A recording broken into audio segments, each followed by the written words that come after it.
diskusi kami yang berkaitan dengan pluralisme. Jadi untuk tidak memperpanjang waktu, kesempatan selanjutnya saya berikan kepada materi.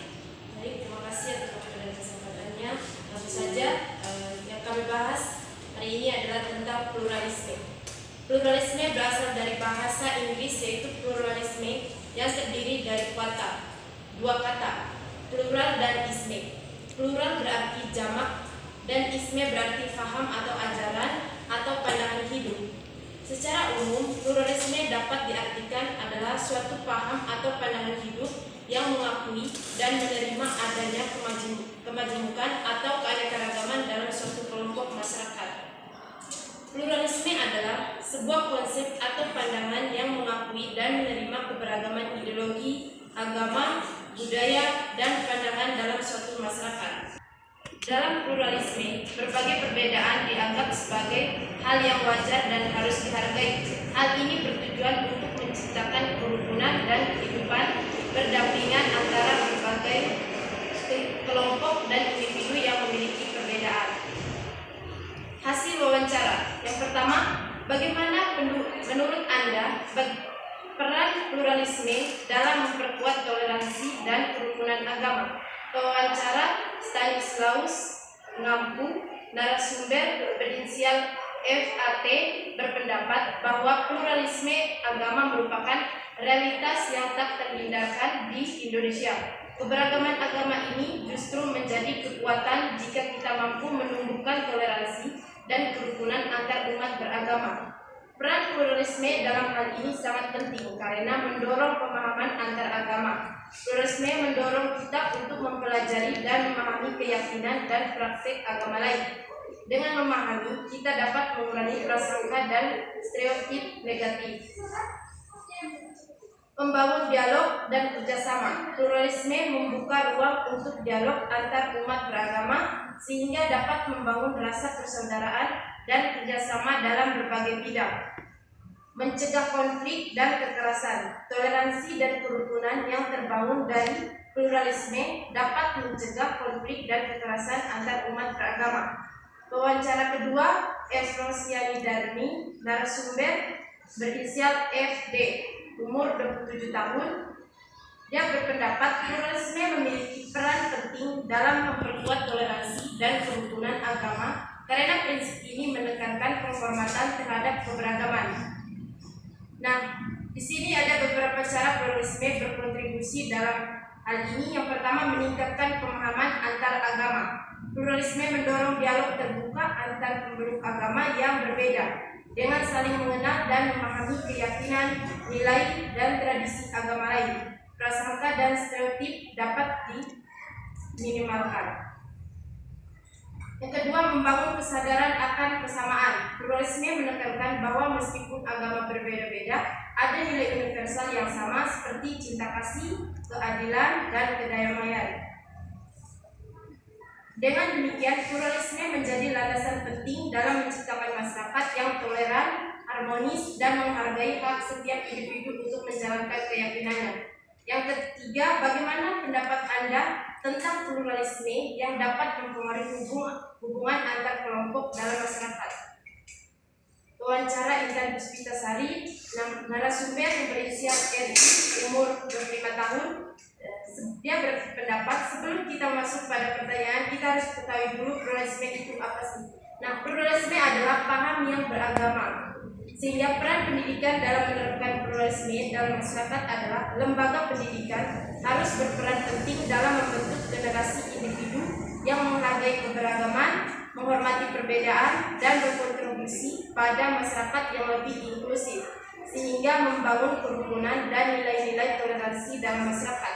Wawancara kedua, Edeltrudis Lambertanae, narasumber yang berinisial YMT, umur 26 tahun. Dia berpendapat bahwa pluralisme dapat mempengaruhi hubungan antara kelompok dalam masyarakat dengan dua cara yang berbeda. Di satu sisi, pluralisme dapat menjadi sumber konflik antar kelompok, terutama jika tidak dikelola dengan baik dan tidak ada penghormatan terhadap perbedaan. Pertanyaan yang keempat, bagaimana pandangan Anda mengenai pluralisme dalam konteks Indonesiaan? Wawancara yang pertama, Osvaldus Jansen. Narasumber yang berinisial EN, umur 19 tahun.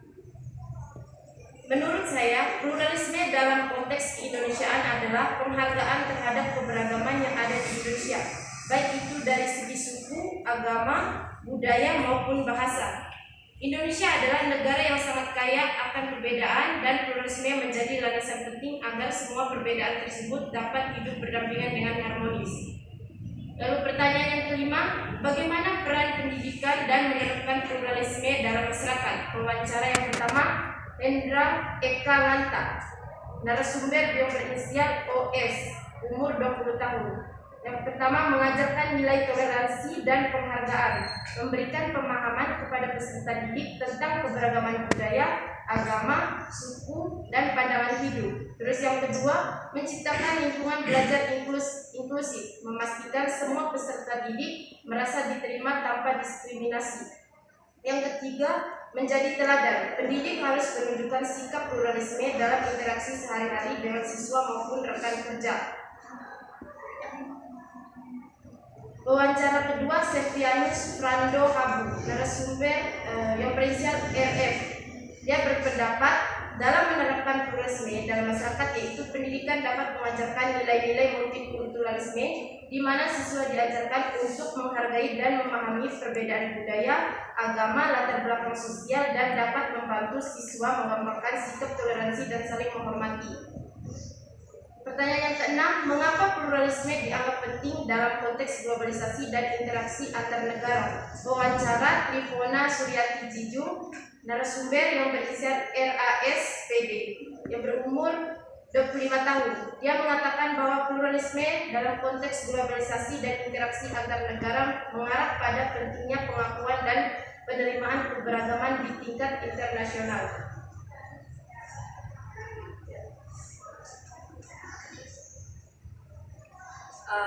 Baik Pak, teman-teman, itu tadi presentasi dari kelompok kami. Terima kasih juga kepada Kak Intan yang sudah memaparkan materi ini dengan sangat baik. Jadi di sini kami sudah ada 2 pertanyaan dari yang pertama itu saudara Melviana Santimaya dengan Herlina Beatrix Yures. Jadi pertanyaan yang pertama dari Kak Maya, apa hubungan antara pluralisme dan toleransi, dan bagaimana kedua konsep ini dapat memperkuat keberagaman yang ada di Indonesia? Jadi teman-teman, bagaimana, apakah pertanyaan ini langsung kita jawab atau kita baca dulu pertanyaan yang kedua?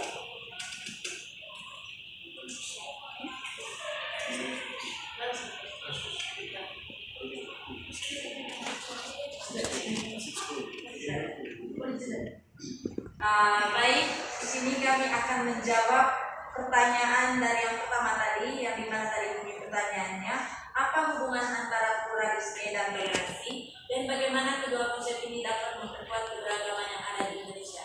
Jadi di sini saya beri kesempatan kepada Kak Anok untuk menjawab pertanyaan tersebut. Baik, terima kasih Pak untuk kesempatan yang diberikan kepada saya. Saya coba menjawab pertanyaan nomor 1 tadi. Bagaimana pluralisme dan toleransi ini? Apakah pluralisme dan toleransi memiliki hubungan yang sangat erat dalam memperkuat keberagaman di Indonesia? Yang pertama, kita kaji terkait dengan apa itu pluralisme.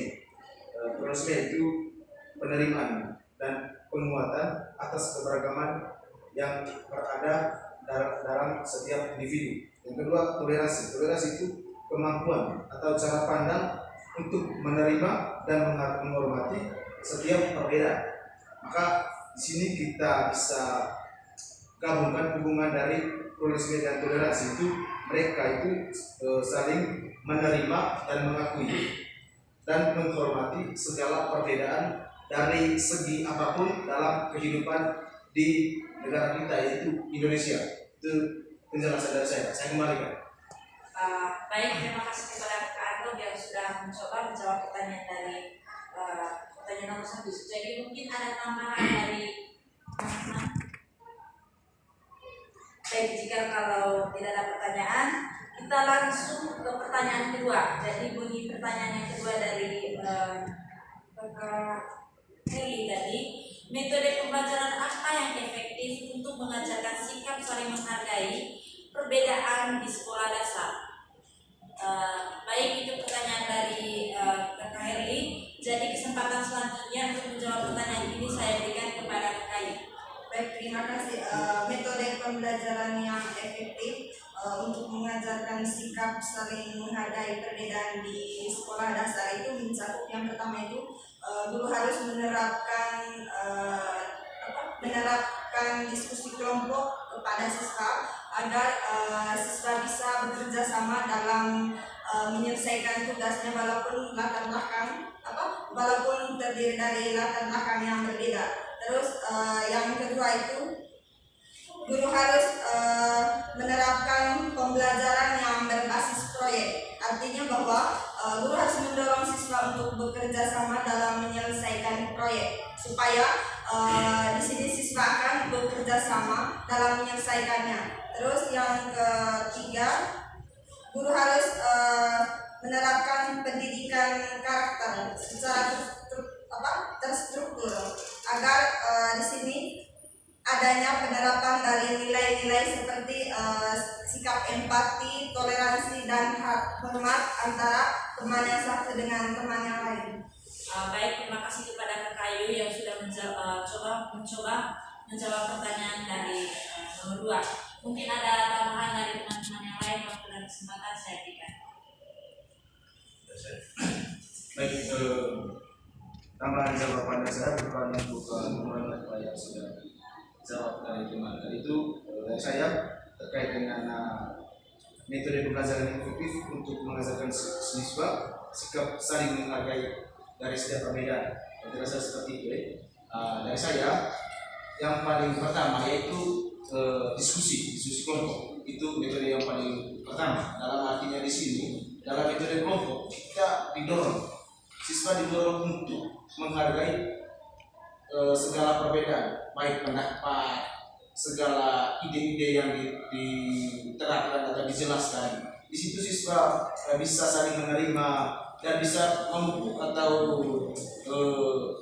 menghidupkan rasa solidaritas, toleransi rasa toleransi dalam artinya bisa saling menghargai antara satu sama lain dari setiap perbedaan, baik tadi itu segala masukan ataupun latar belakang agama, mereka bisa saling menghargai segala perbedaan itu.